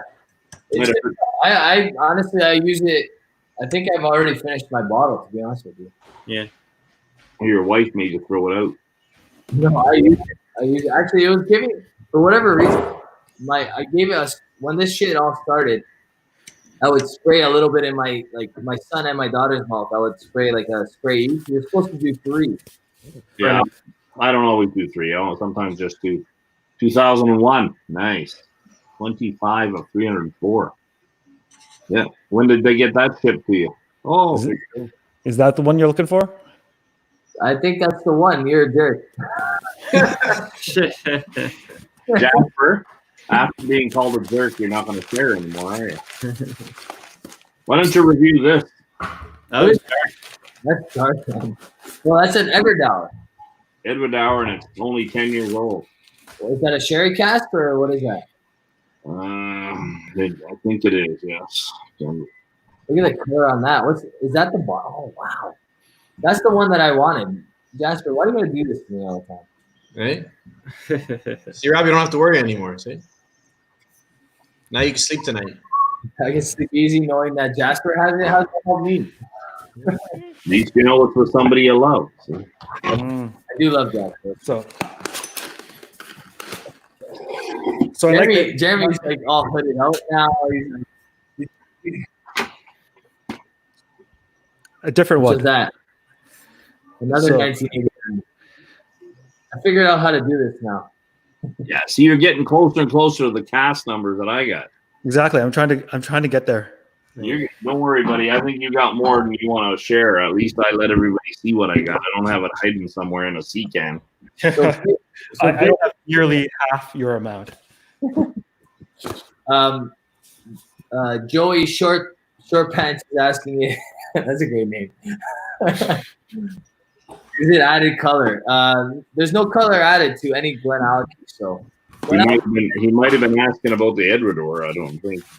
oh, maybe it's possible, but I don't think they do. I don't think they add color either. There's no color. No, I think a lot of those are naturally that dark. Yeah. I actually haven't had that many of those. This is. That's dark. It is. I mean, we got a light shining right on it. It's coffee black. Yeah. That's absurd. 55% alcohol. Sherry butt number 59. Honestly, I really wonder.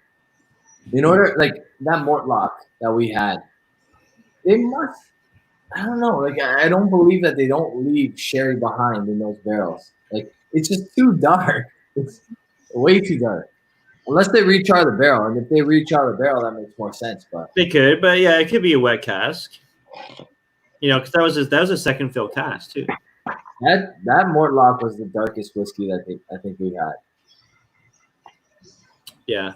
What Also, about your G&M? yeah, Yeah. the GNM Mortlock. Well, I just thought I was going to pull it down from a shelf. What about the Belle Blair? You ended up getting the Linkwood, Daniel. I don't know. Yeah, you ripped me off on that one. You bought it for what I bought it for, you jerk. Yeah, you ripped it off. You ripped me off because the box isn't even right. Damn box. They ship that one directly to your house. I know. If I'm going to pay that much, they better send me the goddamn unwarped box. The lid won't shut. Sons of bitches. Honestly, I think I did a live on that when they sent me those. They sent me those two Linkwood GNMs that were like what $1,300 each in a cardboard box with no bubble wrap. Yeah, I remember that. I was not impressed, man. I was ready to lose my absolute shit. Like that was not cool. That is an awesome Belle Blair there. That is an amazing Belle Blair. What's that, Bob? I can't hear you. Your death voice is on. What is What is that, man? Is it? Come on. It's this, man. It's one of these. Look how handsome he is. Look at me. I'm so beautiful. You just shaved, Daniel? No. Before you came live or what? No, these bunch of cakes don't grow beards.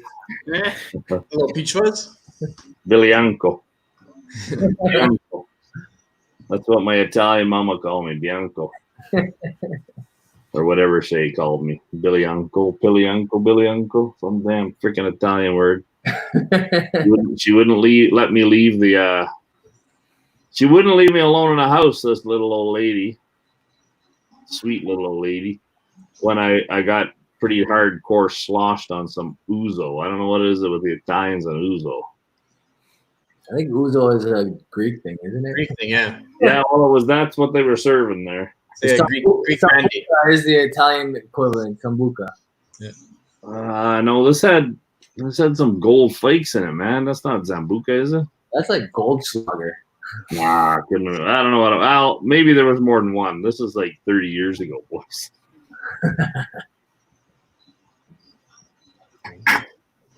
I'm gonna head out. You want some Everclear, bro? Yeah. Okay, it works best as an enema. You would know. It cures everything. Jeremy, take care, buddy. Hope you feel better very soon. Thanks, guys. Go to sleep. I gotta feel better so I can drink more whiskey because right now I can't taste shit. It sucks. That Longo Red is waiting for you, man. You gotta get better. I know. You're doing the enema wrong if you can. Pump the vitamin C, man. Yeah, we'll do it. Thanks for having me on, guys. Take it easy, eh? Cheers. See ya. Take care, bud. Hey, Daniel, if you got to pick one bottle, something special that you'd say, you know what, this is my most special bottle on all those shelves over there, what would it be?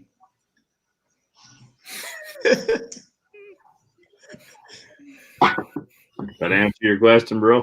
Come on, man. Give him a real answer. No, like something It's a real answer. that you were shocked in finding, and you're like, you know what? Wow, I found this on the shelf sitting there. Oh, it's up there. It's from 1968, if that's what you're asking. What's your go-to whiskey right now? What's your go-to whiskey? Go-to whiskey.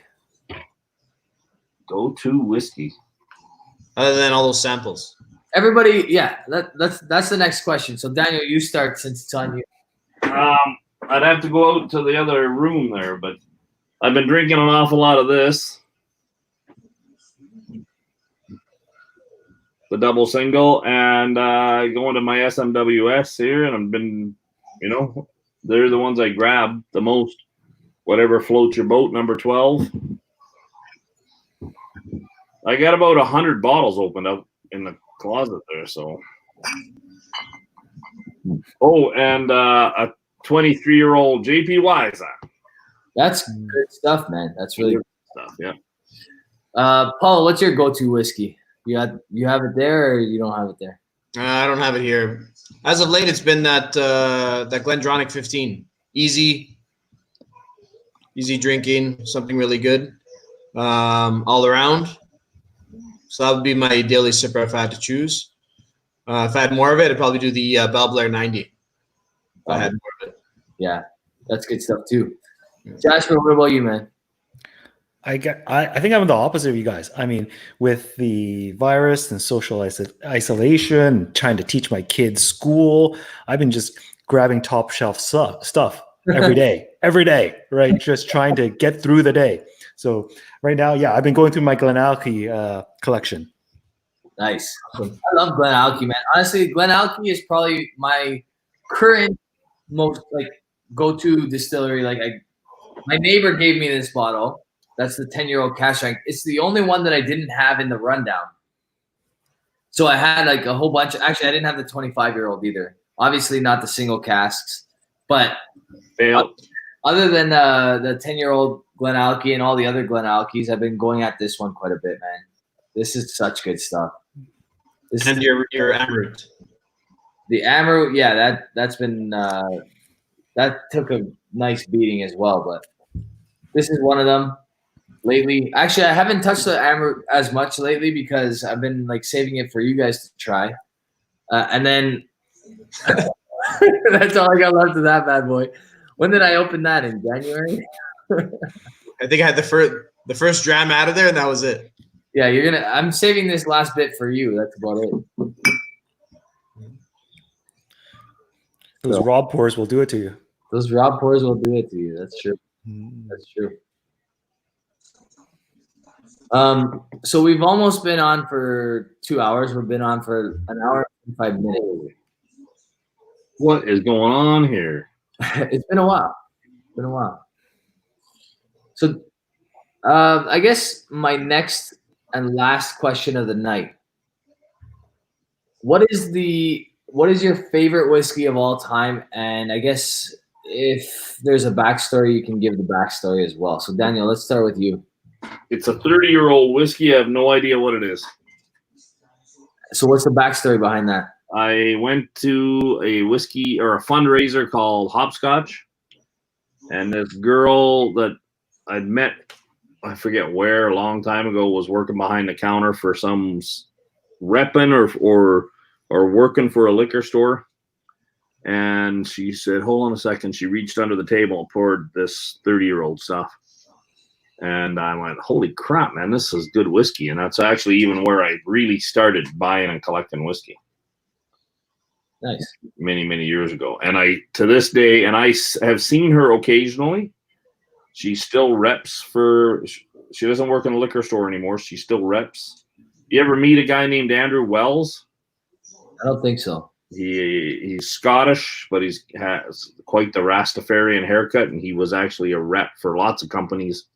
The last one he worked for was Victoria Caledonia, the distillery and company out there on Vancouver Island in Victoria. Last time I saw her, she was with him, and she was doing something with wine. But to this day, every time I see her, she still can't remember what it was. But Cool, man. All right, let's move on to Jasper. What is your favorite whiskey of all time and why? I think that all time that's hard, right? I think that a lot of it's the people you're with, the experience, the surroundings. Like maybe at Rob's house, that 91 Glenfarclas stands out, right? Just because blew me away, right? So, but I think a lot of it has to do with time and place, right? I mean, whiskey is meant to be shared, right? Meant to be opened. I mean, sitting by myself here drinking this, yeah, it's great, but it's different. You look Right. like you're in a concrete bunker. I have to be, or else someone's going to raid my vault and steal all my whiskey. You have no idea what that bunker looks like. Exactly. It's nothing like Throttles. That's amazing, man. This is a bunker, man. This is wide open. Neighbors see it every day. Exactly. That's what he has out in the open. Yeah. Not in his bunker. Thanks, Richie. I appreciate it, buddy. Paulo. I'm gonna have to agree with Jasper with that Glenfarclas 91. Up there also would be that G&M that we also shared together. Jasper wasn't there for that one, but that would be another one. And GNM. Which GNM? the Aberfeldy. And if I had to choose another one, I'd say that Belblair 93. Why limit happy hour to 1 hour to an hour, or why limit happy to an hour? Says that 91 is phenomenal. So winter 2019 has another 91 coming up. Like next month, I think it's going to be released. I wonder if it's as good as the winter 2018.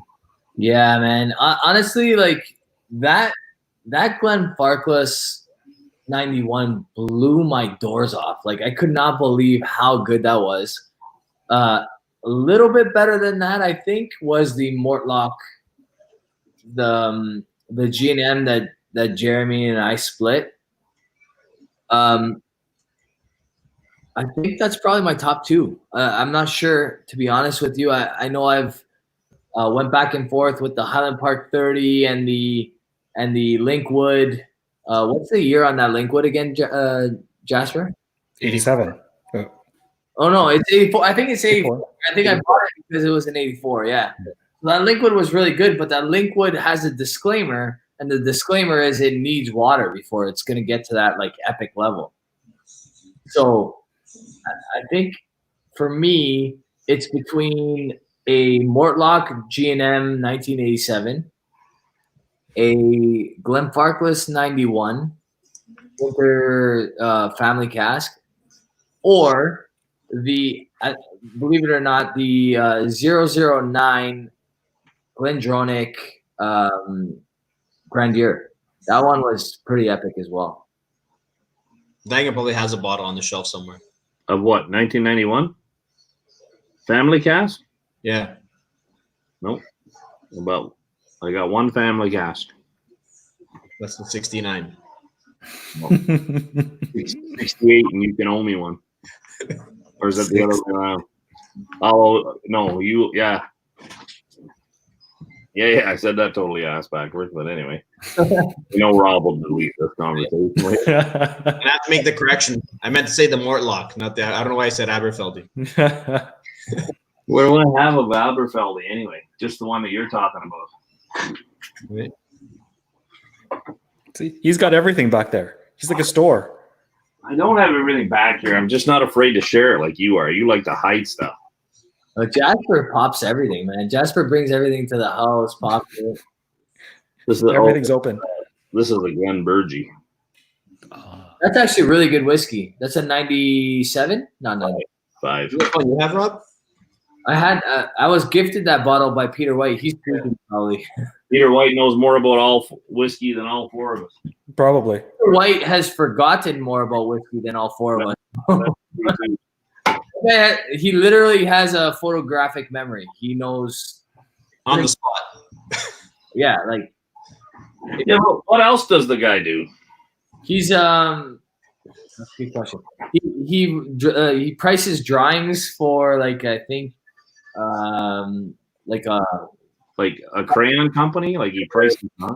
Like fire prevention or whatever. Like basically where they put like the water lines in to like fight fires in like bigger buildings and stuff like that. I don't know. I don't. He's a draftsman. Yeah, engineer or something or other. Essentially, the draft. You guys seen any of this kicking around? What's that? Method and Madness. Never seen it before. A buddy went to Ireland and brought this back to me. It's matured in bourbon barrels and then finished in virgin Hungarian oak. It's put out by Middleton. There's something happening with Hungarian oak because a lot of people are using it as of recent. And I noticed that. They're not classifying it as European oak. It feels like it's stolen that title. Same as our oak. American white oak is the same. It's the same species of tree they use down in Kentucky as we have up here. The difference is the temperatures, right? This is true. Right. I mean, it would be interesting to do some more work and do a little bit of studies on oak.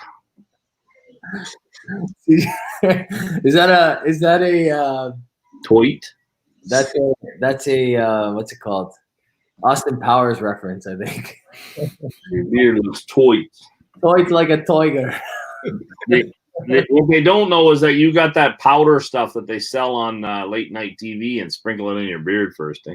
Listen, this is 100% natural. There's white, man. Look at that. Look how white that is. There's a lot of white in there. Wow. That's your kids. Your kids are doing that to you. My kids are driving me crazy. My kids are killing me right now. They wake up at 7:30. They don't go to bed till 9 o'clock. It's a rough one. Yep. Good times though. I wouldn't have it any other way. That's the disclaimer, so he doesn't get in trouble. Yeah, exactly. Go back to school. Go back to school. Well, only one of mine goes to school. That's the problem. My daughter, I honestly, like when my wife was pregnant for the second time, I prayed for a daughter because my son was so active. And I'm like, there's no way that if I have a daughter, she'll be this active. And sure enough, she might be worse than my son. She may be worse. It's like my son is active. My daughter scares me. My daughter is feisty, man. Like, I think having an older brother makes them crazier than they should be. Ritalin. I'm considering it. My dad gave me, if I was even half as sick as Jeremy looked, we got a beer mug that was 1/3 full of sherry, and then the rest was boiling hot water and either a lemon or a cinnamon stick in it, and it was drink it as hard as or fast as you can, as hot as you can. And that was it. You were gone for a week. Started that when we were like 2. That's what we're saying. We need to send Jeremy the hot toddy recipes. Yeah, you should. Yeah. Should have gave him some ouzo.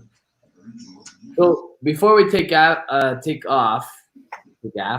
don't know where that came from. Anyway, before we take off, I want to pitch one last question to the chat. Everybody, what did you drink tonight? What was the best thing you drank tonight? Throw it in the chat. I want to read it off. We've got a whole bunch of people participating. We're dwindling a little bit at 38 because we've been approaching 2 hours now. So, yeah, what is everybody drinking?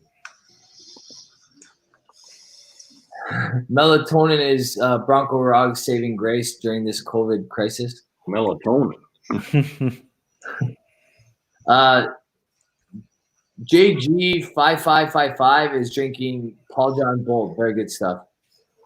Donner Pass Whiskey is saying at work, so no whiskey for me. CJ is saying, oh, wait, a whole bunch just popped in all at once. That messed me up. All right. Whiskey Throttle is drinking Daniel, you're drinking that Glenalky that you wrote there? Yeah. Nice. Well, I had to put the cast number because Jasper went and showed off all his casks, like all 20 mil. Oh, that one, I got this one, and I got this one. It's just to show you how good it is. It is good stuff, man. And I didn't even buy that bottle. Yeah, I don't get gifts. I don't buy enough. CJ is drinking Kalila 18. That's one that is that the unpeated or is that the regular like 43% peated one? Chris Beaton is drinking Eagle Rare. His stuff is all packed. I guess he's moving. Santa Cruzan is drinking Dasani. Is that better than Zima? It's definitely better than Zima. Jason Fisk is drinking Opalny, 17-year-old, very nice. Catherine Bono is drinking. She's become reacquainted with Kalila 12. Actually, I've been meaning to grab a bottle of the basic 12, 43% peated one. I saw it at a few LCBO locations. I want to grab it. I like how Catherine is trying to be seductive with her nurse mask on there. Is it working? I think it's working. I think she's doing a good job. You might. Zedman is drinking coffee. It's afternoon where he is. Where are you, Zedman? Zedman? Zedman? Depends if you're American or English, Canadian. The way you would pronounce that, I guess. CJ is drinking the peated version of that Kalila. Right? Kalila? That's what we were talking about? Yes. Nice. Yeah. Zedman is saying, I was on HP 12 and Deanston 12 and Stewart Nova last night. Very nice. That's a nice little lineup right there. The Stewart I haven't tried, but the HP 12 is one of my favorites, and the Deanston 12 I've heard great things about. Richie Z is Want saying, to see your balls? Your balls? Your bulls? see your old black bulls. Richie, I'm not showing anything anymore because Jasper is too competitive. I don't have any black balls. I think you must have the 40s. Sam do batch 2 for the Bronco Rog. Very nice, buddy. He's talking about Black Bull. It's a blend put out by Duncan Taylor. Have you never heard of it? I've heard of it. I haven't got any of it. I heard the batch. What batch are they on? 1, 2, 3, 4? Oh, I don't know. Yeah. Of the 40-year-old, you mean? Yeah. Yeah, I don't know. I've only got batch. Pull out the 40. I'll pull out something 40. It was great value though when it was available. Yeah, I think it was for a 40-year-old. Yeah. I think I have a batch. I might have a batch 1. I might have a batch 3. I'm not sure. So why limit happy to an hour is a fellow teacher, I believe, if I'm not mistaken. And he's drinking the Port Askeg 25. That's one I've been interested in because they're very close to Kalila. And I want to try that. Very close. They're like, they can stick their arm out the window. Yeah, exactly. They're in the same spot pretty much. You actually have to land in Port Askeg to get on the ferry. Yeah. Rob, you need to leave that little subdivision you live in there. You liked it when you came, like Daniel. Come on. It wasn't. You couldn't even order a pizza from anywhere around there. You had to order from downtown Toronto for crying out loud. Get out of here. All right. Jason's drinking Macallan Classic Cut 2019. I changed it. Notice how he changed that subject right away. Rob is so far out from the 6. He's closer to Alberta. I know. He built a house out in a farmer's field somewhere. It's called Kleinburg, Ontario, people. Kleinburg, Ontario. It's a 35-minute drive to Jeremy's house. Is there a subway out there? The border of Toronto is actually Steeles, which is 10 minutes from my house. There you go. Rob has said it. He does not actually live in the 6. I no longer live in Toronto. I knew that would come out sooner or later. Actually, none of us in this chat live in Toronto. None of us. The only guy that lives is Jeremy does live in Toronto. He lives in Toronto. Paulo and I are the only ones born and raised in Toronto. But Jeremy now lives in Toronto. He was born in London, Ontario. Wow. Jasper was born in Alberta. You were born in Manitoba? Daniel? Help me out. I wasn't born anywhere. Oh, okay. You were created. He was hatched. Yeah, I'm from British Columbia. British Columbia. Okay. Yeah. But I get to play a couple race cards. So this one's for Daniel right here. Pink silk mask is the only way to go.